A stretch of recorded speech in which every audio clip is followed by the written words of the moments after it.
they found my cousin Marcus in Cypress Lake on July 9th, 2006. 22 years old, face down in 4 feet of water at the edge of the boat ramp. The official report said accidental drowning. He'd been drinking, wandered off, lost his footing, and that was it. I believed that for 18 years. Then a letter showed up at my mother's house from a woman I'd never heard of. She said she'd processed the lab samples from Marcus's body, and the results in the case file were not the results she submitted. The detective who closed that case? He's still on the force. He's about to be honored at a retirement ceremony. And the woman who wrote that letter kept a copy of the original lab work on a thumb drive. I'm holding it right now. Before I take you through all of it, how I got here, what I found, what it cost me, do me one thing. If you haven't subscribed, hit that button now. Because what happened in that evidence archive the night Harlan Briggs walked in and found me standing there, I still can't tell that part without my hands shaking. Like this story and stick with me. Drop a comment and let me know where you're watching from tonight and what time it is where you are. I want to know who's out here listening. My name is Darnell Lawrence. I'm 38. I run a contracting business out of Selma, Alabama. It started on a Tuesday in February. Cold for Alabama. My mother called me at the job site, said something came in the mail I needed to see. I remember Marcus as this big, loud, impossible-to-ignore person. The kind of guy who walked into a room and every kid in there gravitated toward him. He worked at the youth center on Franklin Street the summers he was home from Alabama State. First person in our family with a football scholarship. He'd run drills with these 12 and 13-year-olds, and I swear half of them thought he was already in the NFL. He wasn't. He was a backup safety with average stats who had to retake a math course sophomore year and called my mother crying about it. But to those kids, to our family, to the neighborhood, he was the one who was going to make it. That was the word everybody used. Marcus is going to make it. And then he didn't. I was 20 that summer. I remember the phone call. I remember my mother's face. I remember standing in the kitchen and not understanding why she was saying his name in that voice. The funeral was 4 days later. The whole street showed up. Pastor Gaines read from Psalms and said something about water giving and water taking. I don't remember the exact words. I just remember thinking, that's it? That's all we get? The family accepted the drowning ruling. Nobody pushed back. You have to understand, in Selma, in 2006, you didn't question the sheriff's department unless you had a very good reason and a very good lawyer. We had neither. My aunt buried her son, my mother buried her nephew, and the years just kept moving. Marcus's name came up less and less. By the time I turned 30, whole months would pass without anyone mentioning him. His old room at my aunt's house got turned into storage. His jersey from Alabama State got folded into a bin in the attic. And the case file, all 14 pages of it, sat in the Dallas County Records Office collecting dust. Until that letter. The letter was 3 pages, handwritten on yellow legal paper in this shaky script. You could tell the person writing it was not in good health. No name on the letter, no signature, just a P.O. box in Montgomery. It said, I processed the samples from the body recovered at Cypress Lake on July 9, 2006.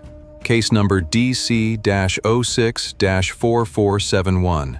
The pulmonary fluid analysis showed no aspirated lake water. The toxicology was clean. No alcohol, no drugs. The cause of death in the lab was inconsistent with drowning.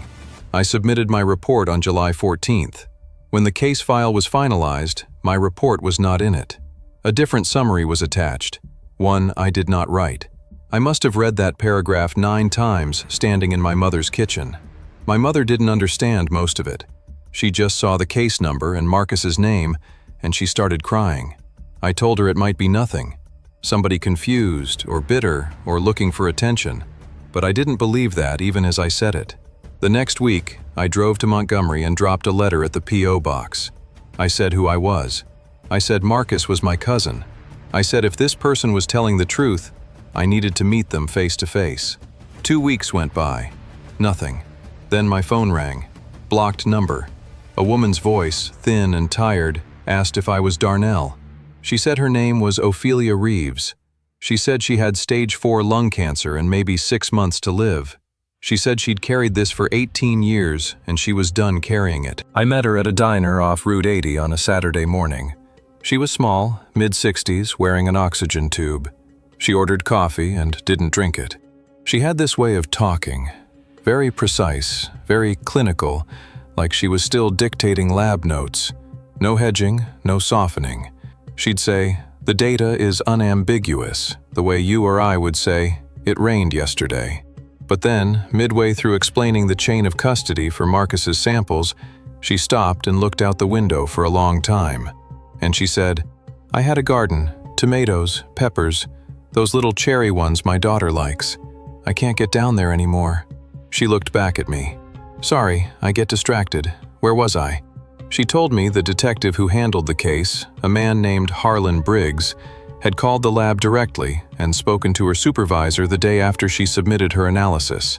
She didn't know what was said, but the next Monday, her supervisor told her the case was being handled differently and she should move on. She moved on. But before she did, she copied the original data files onto a thumb drive. She told me she didn't know why at the time. She just felt wrong about it. I sat there across from this dying woman and I didn't know what to say. She slid a safety deposit box key across the table and wrote an address on a napkin. She said, "I should have done this a long time ago. I'm sorry it took this." Harlan Briggs. I knew that name. Everyone in Selma knew that name. He'd been with the department since 1993. Senior investigator. The kind of man people called solid. Church on Sundays, coaching Little League in spring. A face in the paper every time the department did a community event. He had this way of looking at you. Calm, steady, never in a hurry. Held your eye contact a beat too long, like he wanted you to know he had all the time in the world. Breathed through his nose, even paced. Spoke like every word had been chosen the night before. I'd spoken to him exactly once, 2 months after Marcus died. I was at the gas station on Broad Street and he was getting coffee. He saw me, walked over, put his hand on my shoulder and said, "I'm sorry about your cousin, son, truly." Then he leaned in a little closer, lowered his voice, the kind of tone people use when they think they're being kind. He said, "You know, the best thing your family can do now is find a way to let it rest.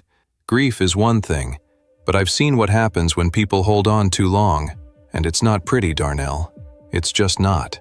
He squeezed my shoulder when he said it, smiled, like it was advice. I was 20 years old. I said, "Yes, sir." I walked to my truck and I didn't think about it again for 18 years. And now I'm finding out he might be the reason nobody ever looked harder. I want to be honest about what happened next, because it isn't heroic. I sat on that information for almost 3 weeks. I didn't go get the thumb drive. I didn't call a lawyer. I went back to work, framed 2 houses, poured a foundation in Orville, and tried to pretend that letter didn't exist. It wasn't fear, or, no, some of it was fear. But it wasn't Briggs I was afraid of. What scared me was something quieter than that.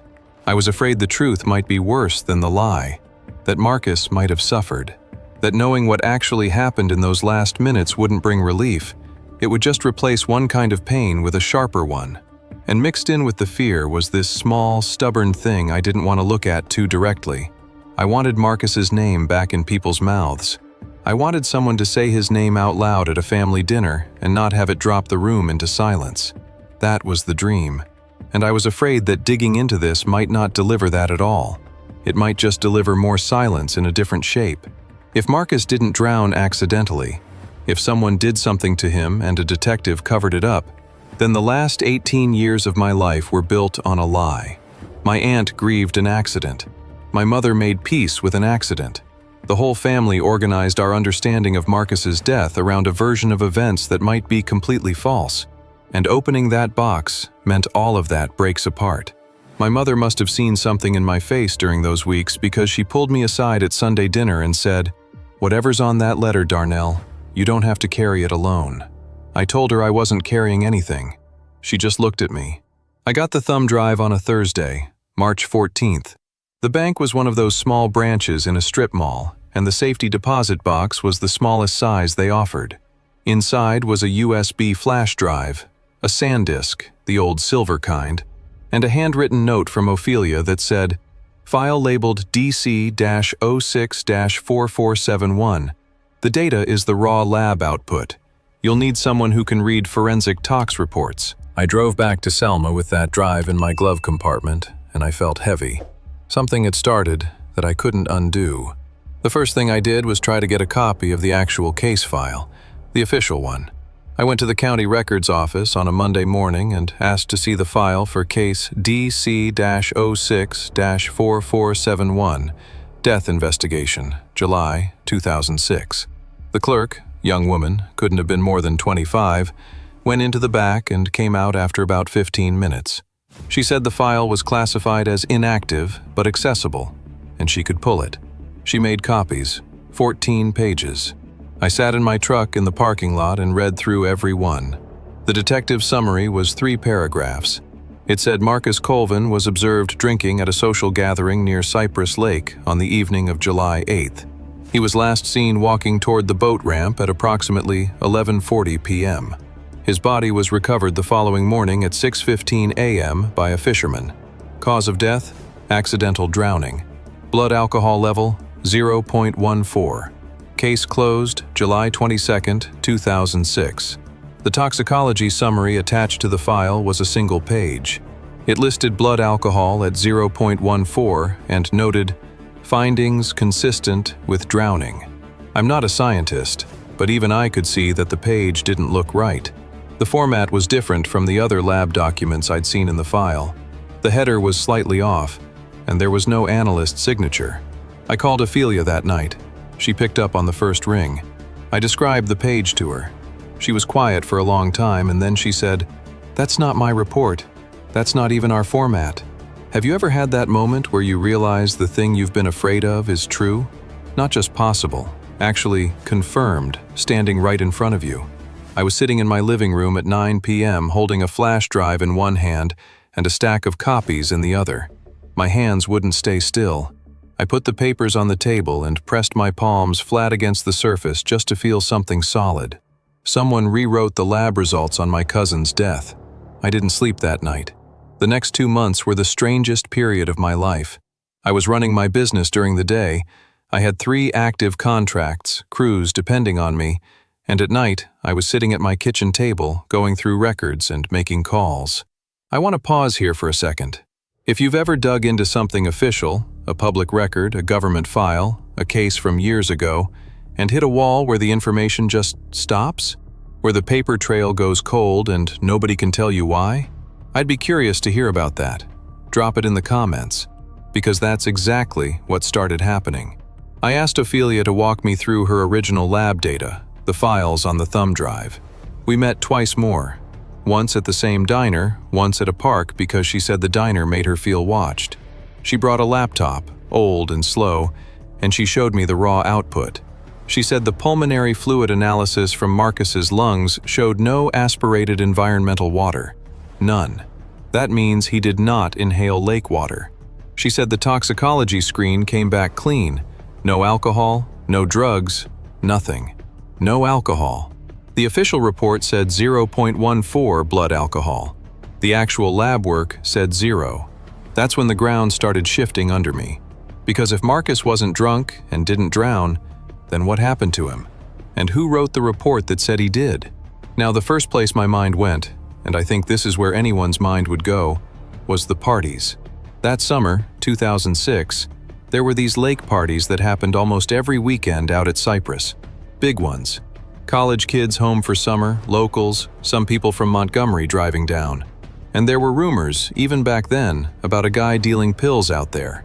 OxyContin, Xanax, whatever he could get. His name kept coming up when I asked around. People called him Trey. Nobody seemed to know his real name.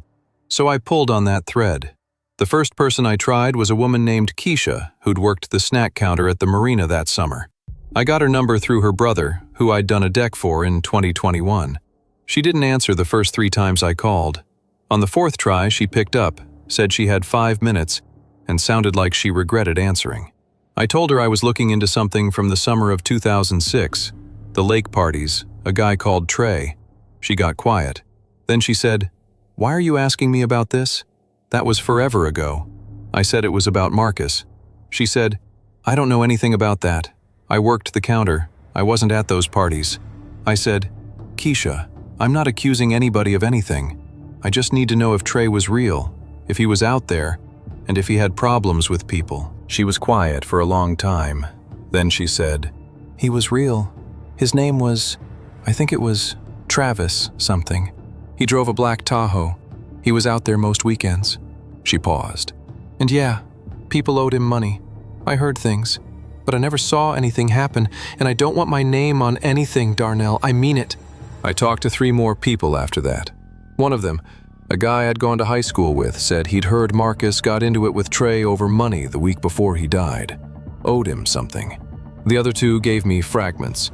A door closing in my face from one, a long voicemail silence followed by a hang-up from the other. But between Keisha's confirmation and my classmate's claim, I had enough to build a theory. Marcus owed a dealer. The dealer caught up with him at the lake. Something went wrong. And the detective, maybe he covered it up because he couldn't solve it, or because the dealer was connected to someone. I believed it. I wanted to believe it, I think, because it was a version where Briggs was incompetent or compromised, not the center of it. A version where the truth was ugly but explainable. I was wrong about all of it, and it took me weeks to figure that out. The drug angle collapsed in May. Ophelia called me on a Friday evening. She'd gone back through the tox data one more time, the real data from the thumb drive, and she said she wanted to make something absolutely clear. Marcus's blood was clean. Not low levels, not trace amounts, 0.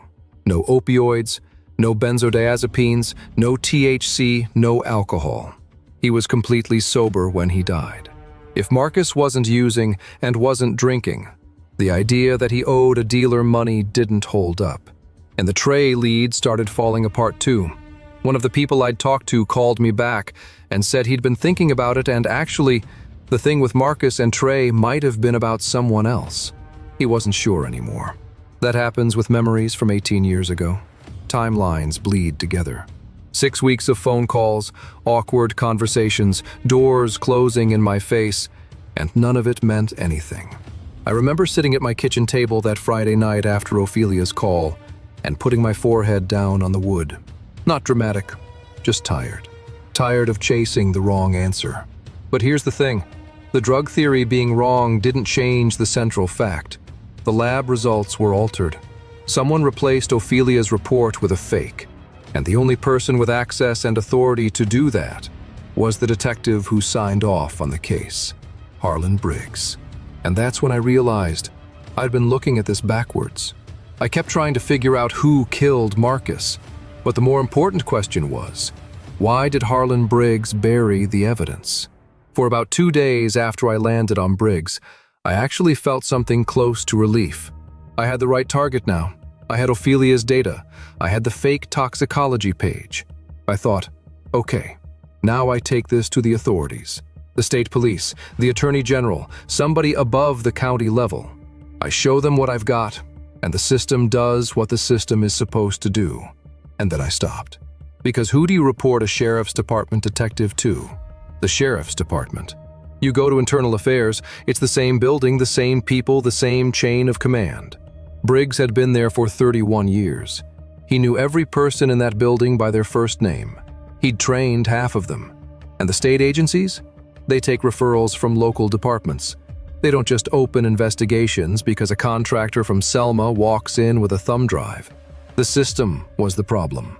I couldn't use it to fix itself. I need to stop here and ask you something. If you were standing where I was standing, you've got proof that a detective falsified lab results in your cousin's death case, but you don't know why, and this man is one of the most respected officers in your county. Do you go to the police? Do you go to the press? Or do you keep digging alone? Because I'll tell you, there's no clean answer. I've thought about it 100 times, and I still don't know if I made the right calls. Tell me what you would have done. I'm serious. Put it in the comments. Because what I did next changed the direction of everything. I started pulling every public record I could find connected to Harlan Briggs. Property records, court filings, campaign donations. He'd supported 3 different sheriffs over the years. Church board minutes.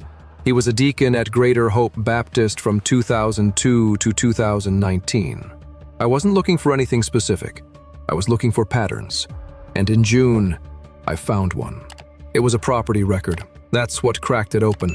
In August 2006, 1 month after Marcus died, Harlan Briggs co-signed a loan on a house at 1847 Mulberry Lane. The borrower was a 24-year-old man named Trent Hadley. I didn't know the name, but the cosign jumped out because Briggs was listed as uncle/guarantor. Trent Hadley was Harlan Briggs's nephew. Now, when I first found the property record, I didn't jump straight to the worst conclusion. I actually thought, maybe Briggs covered up the case to protect himself. His closure rate, his department's reputation, some political angle. Selma PD had been under scrutiny in 2005 and 2006 for a string of unresolved cases, and maybe Briggs just wanted a clean file. A drowning is simple. A murder investigation in the middle of that political pressure is not. I sat with that theory for a few days. It made sense. It explained why he'd swap the lab results, make a messy death look like a straightforward accident, close the file, move on, protect the department, protect his reputation. But then I found the Mulberry Lane record, and the timeline didn't fit a man protecting his department. It fit a man protecting his family. Trent Hadley had lived in Selma in 2006. He'd graduated from Selma High 2 years before Marcus died. And he'd left town in September 2006, 2 months after Marcus's death. Moved to Huntsville, then Mobile, then out of state. The property on Mulberry Lane was rented out by 2007 and eventually sold in 2012. Briggs co-signed the loan 1 month after Marcus died, and his nephew disappeared from Selma 2 months later. That's not a department cover-up. That's an uncle buying his nephew a way out. I showed Ophelia the timeline. She didn't react at first. She was quiet so long I thought the call had dropped. Then she said, "Find out if Trent Hadley was at any of those parties." I tried, but 18 years is a long time. The people I'd already talked to, the ones who remembered the lake parties, I went back and asked about Trent Hadley specifically. 2 of them didn't recognize the name. One said it sounded familiar but couldn't place it. The 4th, the guy from my high school, got quiet. He said, Yeah, I think he was there. He was friends with somebody. I can't remember who." That was all I had. A nephew, a timeline, a property record, and one half-certain memory from an unreliable witness. Meanwhile, Harlan Briggs was going about his life. I saw him at the hardware store one Saturday in June. He was buying deck screws and talking to the cashier about bass fishing. I stood 2 aisles over and watched him for maybe 30 seconds. Just a man buying supplies on a weekend. I ran into him in the parking lot. He recognized me, nodded, said, "Darnell, how's business?" I said, "Fine." He asked about my mother. I said she was good. And then he tilted his head, like something had just occurred to him, and said, "You know, He stopped, looked at his truck, looked back at me, started again.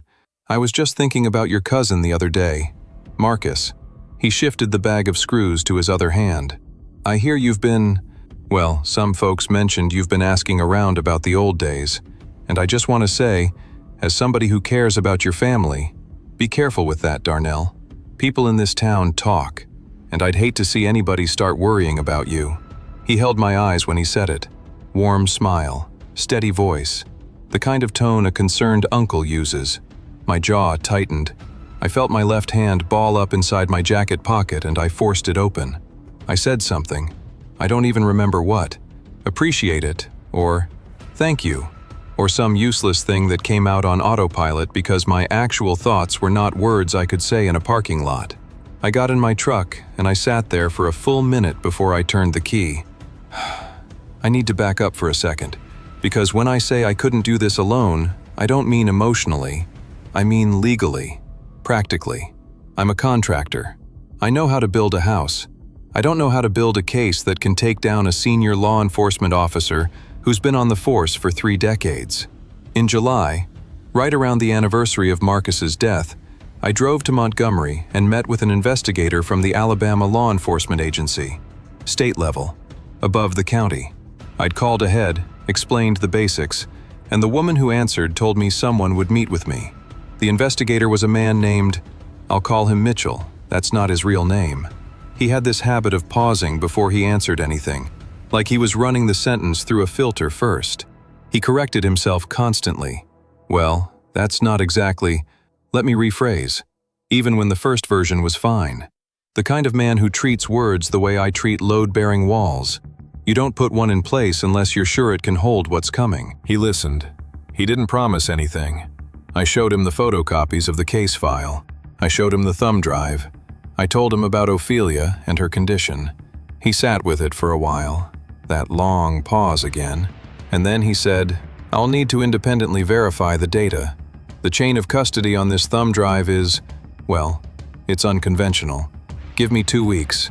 2 weeks later, he called me back. He said the lab data on the drive was authentic. The file metadata matched the state lab's formatting from 2006. The pulmonary analysis clearly showed no aspirated lake water, and the toxicology summary in the official case file did not match any report generated by the state lab. He said, and he paused so long I almost thought the line was dead. He said, somebody altered this file, or replaced it. Those are the only 2 explanations that are consistent with the evidence. I already knew that, but hearing a state investigator say it out loud, that was different. Hit subscribe if you're still with me, because what I'm about to tell you is the part that made me realize this thing was bigger than I thought. Now here's where it got complicated. Mitchell told me that opening a formal review of a closed case required evidence of criminal misconduct, not just administrative error. A replaced lab report could theoretically be explained as a clerical mistake, a filing error, a miscommunication between agencies. To pursue it criminally, they needed more. And that's when he asked me something I didn't expect. He said, has anyone with direct knowledge of the case ever attempted to access or alter the physical evidence archive? I said I didn't know. He said, we could find out. That conversation changed the direction of everything. Because what Mitchell was telling me, without exactly saying it, was that if Harlan Briggs still felt threatened by the evidence, if he was the kind of person who might try to clean up loose ends, then catching him in the act would be stronger than any 18-year-old lab report. I drove home from Montgomery that day and I had this thought I couldn't shake. The plan, if you could even call it a plan at that point, meant using Ophelia's data as bait. Her dying act, the thing she'd carried for 18 years and finally released, was going to be the hook on the end of a line. And I kept asking myself, is that right? She gave this to me to get justice for Marcus, not to trap Briggs. But trapping Briggs might be the only way to get justice for Marcus. I didn't have a clean answer for that. I still don't. And right around that time, late July 2024, Harlan Briggs started acting differently toward me. It started small. A county building inspector showed up at one of my job sites unannounced. My permits for a renovation on Water Avenue got delayed without explanation, just under review. My business partner told me someone from the county called asking about our insurance status, which had never been questioned in 6 years of operation. None of it was dramatic. None of it was provable. But it was there. And it started within 2 weeks of my visit to Montgomery. Somebody had told Harlan Briggs that Darnell Lawrence was asking questions. August was brutal. The permit delays got worse.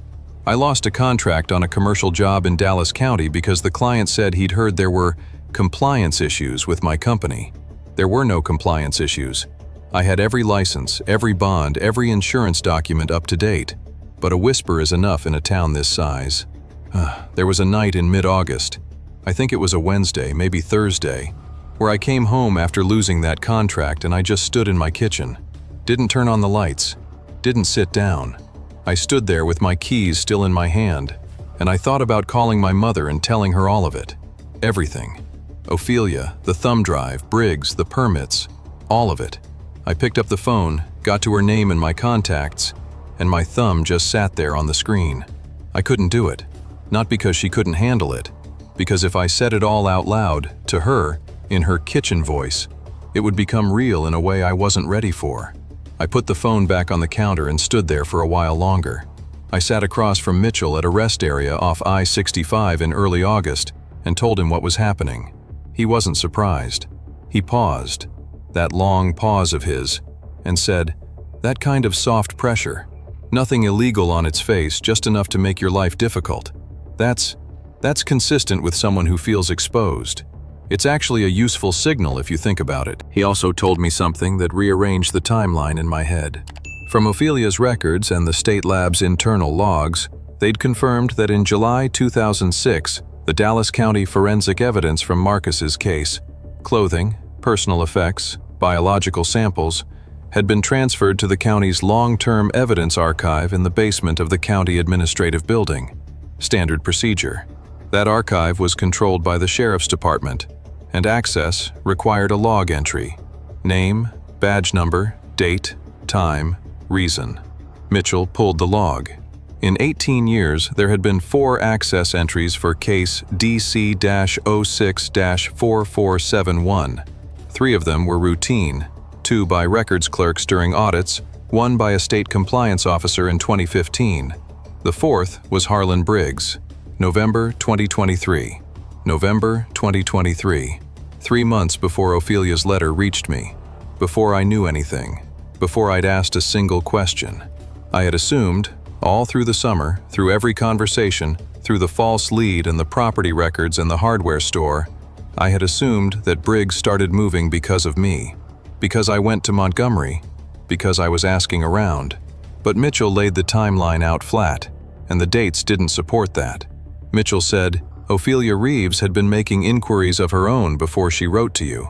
She'd contacted the state forensic lab in late 2023 asking about archived case data from 2006. That inquiry was logged, and that log was accessible. It's routine practice for the originating county's detective of record to receive notification when outside parties request archived case material. Briggs didn't need to be monitoring anything. The system told him automatically. Briggs saw it. He went to the archive. He was checking if the physical evidence still matched his version of events. He was already managing this cover-up before I ever entered the picture. 18 years, and he was still servicing the lie. I want you to think about that. This man walks into the evidence archive and pulls the box for a case he closed in 2006. Not because of me, because a dying woman 90 miles away asked a question. Carrying a truth alone changes you. I don't mean that in some big way. I mean you stop trusting the weight of ordinary things. I asked Mitchell what he wanted to do. He said, I want to see if he goes back. I'm going to ask you to lean in for this next part. If you've been with me this far, and I hope you have, I need you to know that what happened in that archive wasn't something I planned. Not exactly. Mitchell had a plan. But my part in it was just showing up and being honest about who I am and why I was there. Drop what you think happens next in the comments, because I promise you, it didn't go the way I expected. What Mitchell wanted was simple. He arranged for a formal state-level review of the physical evidence in case DC-06-4471. Routine looking. A letter from Montgomery to the county records office requesting supervised access for a compliance audit. The theory was that if Briggs was still reacting to any activity related to the case, and his November 2023 visit confirmed he was, a state audit request would trigger him. He'd want to get there first, make sure whatever was in that box couldn't contradict his version. Mitchell asked me if I wanted to be present during the state audit. I said yes. He said, then you need to understand something. If he shows up while we're there, pause. You don't say a word. You let me handle it. I said I understood. I wasn't sure I did. September 4th, 6:45 p.m. I'm standing in a parking lot. September 4th, 2024, a Wednesday. The state audit was scheduled for 7 p.m., after regular office hours when the building would be mostly empty. Mitchell, a county records supervisor, and I met in the parking lot of the administrative building at 6:45. The evidence archive was in the basement. 3 flights of metal stairs. The hallway smelled like old paper and something chemical. Cleaning solution maybe, or just the smell of things that have been sealed too long. The records supervisor unlocked the cage and led us to the shelving unit. Row 14, shelf 6, box DC-06-4471. The box was there. Mitchell put on gloves and opened it. Inside were Marcus's personal effects. His wallet, his phone, one of those old flip phones, dead for years, a set of keys, the clothes he'd been wearing. Everything in evidence bags, sealed. But the biological samples were gone. The vials that should have contained blood and tissue samples, the physical proof that could be retested with modern equipment, were missing from the box. The evidence log inside the lid showed they'd been present during the 2015 compliance check. Mitchell looked at me. He didn't say anything. He didn't have to. We'd been in the archive for maybe 20 minutes when the record supervisor's radio crackled. Someone had badged in upstairs. Mitchell held up his hand. Wait. We stood there in the dim light between the shelves. I could hear the fluorescent tubes buzzing above us and my own breathing, which I was trying to keep quiet and failing. My shirt was sticking to my back. I shifted my weight from one foot to the other and the floor creaked and I froze. Then a sound from somewhere above us, a door, maybe a cabinet, and Mitchell and the supervisor both tensed. We waited. Nothing. I thought, he's not coming. This was a mistake. He's home watching television and we're standing in a dark basement like fools. Then footsteps on the stairs. The door to the archive opened, and Harlan Briggs walked in. He was carrying a leather bag. Not his duty bag, a personal one. Brown, scuffed. He walked past the first 2 rows of shelving before he saw us. He stopped. His face, I can't describe it exactly. It was there and then it was gone. This flash of something raw before the composure came back. He said, "Evening. Didn't know anyone was scheduled down here tonight." Mitchell stepped forward and identified himself. He said they were conducting a state-level review of evidence integrity for a 2006 case. He said Briggs's name was on the access log from November 2023 and asked if he could explain the purpose of that visit. Briggs didn't answer right away. He set the leather bag on the nearest table and said, "I was doing my own file maintenance. That's standard." Mitchell said, "Detective Briggs, the biological samples from this case are missing from the evidence box. They were present in 2015 and are not present now. Can you account for that?" Briggs looked at me then. Really looked at me, and I saw something I'd never seen in his face before. Not in the parking lot, not at the hardware store, not in any of the decades I'd known him from a distance. Fear. He said, "Darnell, you don't understand what you're doing here." I didn't say anything. The investigator had told me not to. Briggs's right hand moved to the edge of the table, like he needed something to hold on to. His fingers pressed into the surface and I could see the tendons in his wrist go tight. He opened his mouth and for a second nothing came out. Just this small sound, almost a breath, like a word that got caught somewhere in his chest. Then the mask came back. He straightened up, pulled his hand off the table. He turned to Mitchell and said, "I want to speak with my attorney before I answer any further questions." Mitchell said that was his right. Then he pointed at the leather bag on the table and said, "Detective, I'm going to ask you to leave that bag here while you make your call." Briggs looked at the bag. He looked at Mitchell. He looked at me one more time. Then he walked out. Mitchell opened the bag. Inside were 3 evidence vials, the missing biological samples from Marcus's case. He'd brought them back. He was going to return them, or destroy them, or replace them. We'll never know exactly what his plan was. But he walked into that basement carrying the proof of what he'd done, and he walked into the one room in the building where the state of Alabama was already watching. The next 72 hours were chaos. Not the clean kind you see in shows where one thing leads to the next. The messy kind, where you hear 3 different versions of the same event and none of them match. The first thing I heard, Thursday morning, from my business partner who heard it from a clerk at the courthouse, was that Briggs had been suspended. Then someone else told me he'd resigned. Then a guy I know in the fire department said no. He was still on the job, but they'd taken his badge. It wasn't until Friday afternoon that I got a straight answer. Harlan Briggs was placed on administrative leave. Not suspended, not resigned. Leave. The word sounded soft, gentle even. Something you choose. By Friday, the state investigator's office had filed a request for a full criminal investigation into the handling of case DC-064471. The biological samples Briggs had been carrying were sent to the state forensic lab in Montgomery for modern analysis. It took 11 days for the results to come back. The pulmonary fluid confirmed what Ophelia had said from the beginning. No aspirated lake water. Marcus did not drown. The tissue analysis showed blunt force trauma to the posterior skull, consistent with a blow from a hard, flat surface. The medical examiner's revised opinion: homicide.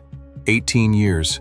18 years my family mourned an accident that was a murder. The investigation into Briggs expanded. His phone records, his financial history, his personnel file. All of it got pulled into the state review. And in October, two things happened that I learned about in fragments, out of order. The way you learn things in a small town when institutions are trying to be quiet. First, I heard that someone had been arrested in Florida. I didn't know who. Then my mother called and said a cousin in Mobile had seen something on the news about a Selma case. Then, nothing for 2 days. Then Mitchell called me, the first direct communication in weeks, and said Trent Hadley had been located in Pensacola, interviewed by state investigators, and arrested on October 19th, charged with manslaughter in the death of Marcus Colvin. He was extradited to Alabama. The Briggs indictment came second, but I heard about it first. Or I heard a wrong version of it first. Someone texted me that Briggs had been arrested at his home. That wasn't true. He surrendered his badge, his service weapon, and his credentials at the county building on a Tuesday morning. 2 counts: evidence tampering and obstruction of justice. He drove himself there, walked in, walked out. No cameras, no spectacle. The ceremony they'd been planning for his retirement was quietly canceled. I found that out from a text message. Someone I know at the county forwarded me a screenshot of an internal email. Event postponed indefinitely. I sat in my truck for a long time after all of it settled. After the confirmed versions replaced the rumors. Engine off. Parked in my own driveway. I put my hands on the steering wheel, and I didn't move. My arms were shaking. Not big, just this low vibration I couldn't stop. Like something inside me was finally letting go of a thing it had been gripping for months. I leaned forward until my forehead touched the wheel. I tried to breathe and it came out wrong, short, hitched, the kind of breathing you can't control. I picked up my phone to call my mother, and I got as far as hearing the line ring before I realized I couldn't speak. I hung up. I sat there with the phone in my lap and the streetlight coming through the windshield, and I cried. Not loud, not dramatic, just this steady, leaking thing that went on for I don't know how long. I thought about what Ophelia said the first time I met her. I should have done this a long time ago. 18 years. If she'd spoken up in 2006, if she'd gone above her supervisor, called the state directly, made noise, maybe Trent Hadley would have been arrested at 24 instead of 42. Maybe my aunt would have known the truth while she still had the energy to fight for it. She passed in 2019. Congestive heart failure. She died believing her son got drunk and fell into a lake. And that's the part I can't get past. Not Briggs, not Trent, not the evidence or the investigation or any of it. My aunt died without knowing. Ophelia Reeves passed away on December 3rd, 2024. I got the call from her daughter in Montgomery. She'd never met me before that phone call, but she said her mother had talked about me toward the end. She said Ophelia told her, "I gave it to the right person." I went to the funeral. Small service, maybe 30 people. I stood in the back and didn't say much. Her daughter found me afterward and handed me a card Ophelia had written before she died. It said, "Darnell, the truth was always there. It just needed someone stubborn enough to carry it. Take care of yourself." I kept that card. It's on my refrigerator. The months after were strange. The case moved through the legal system the way those things do. Slow, procedural, full of motions and hearings and continuances. Trent Hadley's attorney filed to have the charges reduced. The state pushed back. As of when I'm telling you this, the case is still working through the courts. I don't know how it ends. I know what I hope, but I've learned the hard way that hope and outcome don't always match. My contracting business survived. Barely. The permit delays cost me about $43,000 in lost contracts over 6 months. I had to let one crew member go in August, which I still feel bad about. He had nothing to do with any of this. I hired him back in January when things stabilized. The county building inspector who'd been showing up unannounced at my job sites, he stopped coming around the week Briggs was placed on leave. Nobody ever acknowledged that those visits were connected to anything. Nobody apologized. The permits just started coming through again. Quietly. You know what's funny? The inspector's name was Dale. I'd seen him maybe 15 times over the summer, more than I saw some of my own crew. And then one day, nothing. No final visit, no "we're all good here," no phone call, just gone. 18 years from now, someone could ask me, "Did the county ever harass you?" And officially, the answer is no, because none of it happened. That's how it works.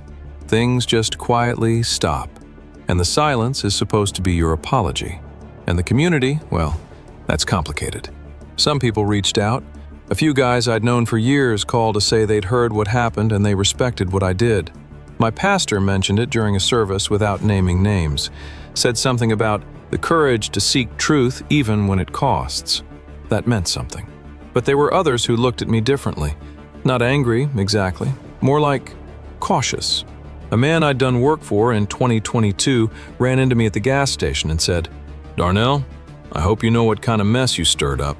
He didn't mean it as a threat. I think he was genuinely worried. But it's a small town. Harlan Briggs coached some of these people's kids. He showed up at their church. He was at their barbecues. For 3 decades, he was a good man in their eyes. And now, I'm the one who proved he wasn't. Some folks will never forgive me for that. Not because they think I was wrong, because they wish they didn't have to know. It's March now. A full year since I picked up that thumb drive from a safety deposit box in Montgomery. I drove out to Cypress Lake last week. I don't know why. I hadn't been there since Marcus's funeral, not once in 18 years. The boat ramp is smaller than I remembered. They put up a new dock. The water was calm, barely moving. I stood there for a while, didn't say anything out loud. I just stood there and thought about Marcus walking down that slope in the dark. Except now, I know he didn't. He never walked down to the water. He was already gone before he got there. I thought about Ophelia, sitting across from me at that diner with her oxygen tube and her coffee she never drank, sliding a key across the table. I thought about my aunt, folding Marcus's jersey into a plastic bin, never knowing. I thought about Harlan Briggs in that basement, carrying a leather bag, opening a door, and seeing me. I still think about that look on his face. Before the composure, before the mask came back. There was something in his eyes that I didn't expect. Not anger, not surprise even. Something closer to exhaustion. 18 years is a long time to protect a lie. I think part of him was tired of it. That doesn't excuse anything. But I saw it. The truth about Marcus is out now. It won't bring him back. It won't give my aunt the funeral she should have had. One where she could grieve a murder, not an accident. It won't undo the years I spent not knowing, but it's out. And Ophelia can rest knowing she did the right thing, even if it took her 18 years to do it. If you stayed with me through all of that, thank you. I don't say that because it's the end of the video. I say it because I spent most of last year talking about this to people who either couldn't help or didn't want to hear it. And the fact that you're still listening right now means more than I can tell you. If this story hit you, if you know what it's like to carry a question about someone you lost, or to push against a system that doesn't want to move, hit that like button. Subscribe if you haven't. Not for me, for the next story that needs to be heard. Because there are more of them, a lot more. And if you've ever been the person who knew something and stayed quiet, or the person who spoke up, even when it cost you, tell me about it in the comments. I read every one. I want to hear from you. There's more stories where this came from. Click the one on your screen. I'll be here. I drove home from the lake with the windows down. It was warm for March. I passed Franklin Street, the youth center where Marcus used to coach those kids, and the lights were on inside. New kids in there now, new coaches. The building looked the same. I slowed down, but I didn't stop. My name is Darnell Lawrence. I'm 38 years old. I build houses in Selma, Alabama. And for 18 years, I didn't know what happened to my cousin. Now I do. It doesn't fix everything, but it's the truth, and that has to be enough.